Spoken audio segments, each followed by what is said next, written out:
औद्योगिक नगरी कानपुर अपने भीतर ऐतिहासिक, धार्मिक और क्रांतिकारी यादों को संजोए हुए है। कानपुर की बसी बिठूर नगरी जिसका जीता जागता उदाहरण है। यहाँ पर सृष्टि की रचना वाले ब्रह्मा जी की नाभि, ध्रुव टीला, सीता रसोई और महाकाल मंदिर स्थापित है। साथ ही क्रांतिकारियों की याद दिलाने वाला नाना साहेब पेशवा महल और रानी लक्ष्मीबाई की झलक भी देखने को मिलती है।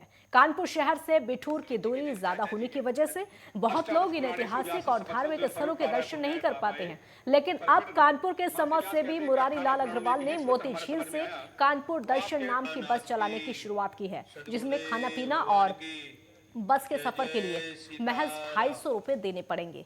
कानपुर दर्शन नाम की बस लोगों को बिठूर के ऐतिहासिक और धार्मिक स्थलों के दर्शन कराएगी। एमएलए के नाम से मशहूर हो चुके मुरारी लाल अग्रवाल को यह प्रेरणा उत्तर प्रदेश के राज्यपाल आनंदीबेन पटेल से मिली। एक मुलाकात के ये सारी बातें सामने आई।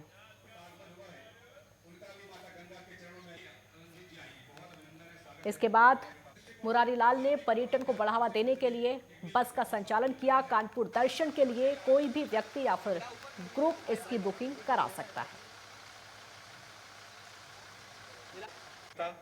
उद्यम, श्रमशील, संयम, सदाचार, हिलाद, आनंद, प्रसन्नता अथवा धार्मिक और आध्यात्मिक अपनी विशिष्ट ख्याति पूरे प्रदेश में रखता रहा है।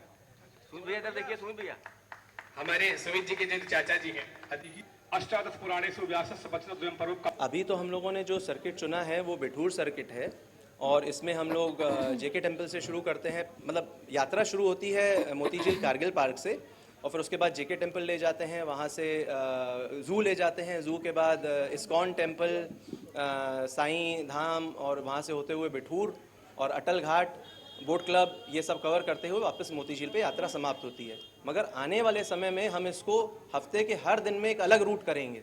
जैसे कुछ ऐतिहासिक स्थल हैं, जैसे भृतरगांव टेम्पल का गुप्ता जी ने जिक्र किया, और भी बहुत सारी चीज़ें हैं कानपुर में देखने के लिए, तो अलग अलग रूट बनाएंगे। इस तरह ख्याल कैसे है? यही मैंने आपको बताया कि हमारे देश में कहीं पर भी guided city bus tour service नहीं है। प्राइवेट ऑपरेटर हैं जो आप अगर फैमिली के संग गए हैं, आप चाहें तो वो आपको टूर बुक कर दे, एक बस बुक कर सकते हैं आप, मगर उसमें जहाँ पर आप जा रहे हैं घुमाने, समझाने, बताने की, उसकी ऐतिहासिक विरासत बताने की कोई प्रोविज़न नहीं है टूर्स में। तो ये एक डेली एसी बस से गाइडेड सिटी टूर है जिसमें आप बहुत आराम से जा सकते हैं और एक एक क्षण का पूरा आनंद उठा सकते हैं। और जो 17-18 लोग इस बस में सफ़र कर रहे हैं उनके संग एक परिवार की तरह आप एंजॉय कर सकते हैं। आपका दिन बिल्कुल अविस्मरणीय बनेगा। धर्मेव हतो हन्ति धर्मो तस्मात् धर्मो न हन्तव्यो मानो धर्म हतो वधीत। आप सब जानते हैं कि धर्म हमारे जीवन में एक महत्वपूर्ण अंग है। हम अगर जीवन में सुखी रहना चाहते हैं तो निसंदेह हम लोगों को धर्म के शरण में जाना होता है। धर्म केवल भगवा कपड़ा नहीं है। धर्म में धृति, क्षमा, दमः, संयम, संयम, इंद्रिय निग्रह, धीर, विद्या, सत्यम, तस्कम धर्म लक्षणम। आप जानते हैं कि धर्म की दिशा में एक मील का पत्थर स्थापित होने जा रहा है और कानपुर जनपद सदैव से कला, शिक्षा, संगीत में आगे रहा ही और कल्चर और टूरिज्म में भी, जो कि पर्यटन, देशाटन और तीर्थाटन की ओर एक नया संकल्प आज शुभारंभ हुआ है, जो कि कानपुर जनपद के विभिन्न धार्मिक स्थलों में बस ले जाएगी और लाखों की संख्या में लोग इसका आनंद ले पाएंगे धार्मिक यात्रा का। धन्यवाद।